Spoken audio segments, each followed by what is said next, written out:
My name is Dr. Jean Ayer. I'm a consultant dermatologist and an honorary senior clinical lecturer at Salford Royal and University of Manchester. We did this study because the atrophic facial phenotype is a newly discovered and reported phenotype that has been recently published in the literature. It's of enormous clinical relevance to dermatologists, as it would appear that atrophic facial skin appears to have a higher predilection for the development of keratinocyte skin cancers.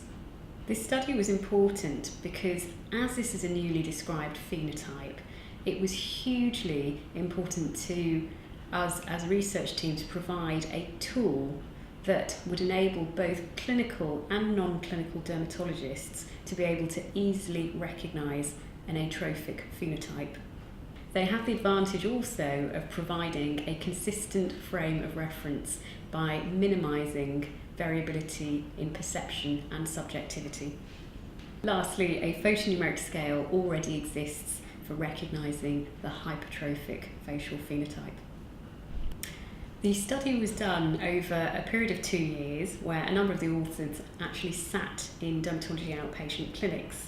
They then identified atrophic individuals who were happy to consent to have their photographs taken and used in the study. From that, a bank of 393 images from 131 individuals were created, and they were used subsequently for this study. The photographic standards were done such that 0 equals no photodamage and 8 equals severe atrophic facial photodamage, thus making a 9-point scale. A further 20 photographs were then selected to test the scale spanning across the entire range of values. 3 groups were then asked to test the photonumeric scale, and these consisted of 10 dermatologists, 10 non-dermatology clinicians and 14 dermatology scientists. They tested the photonumeric scale against a descriptive equivalent. They were then asked to retest the photonumeric and descriptive scales a week later, and the order of those photographs were randomised to avoid any bias.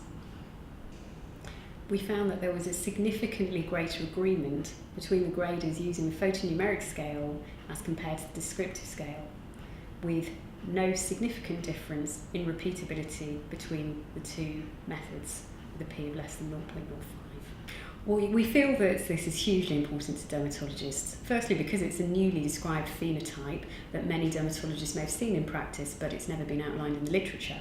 Secondly, this phenotype appears to have a much higher predilection for the development of keratinocytic skin cancers.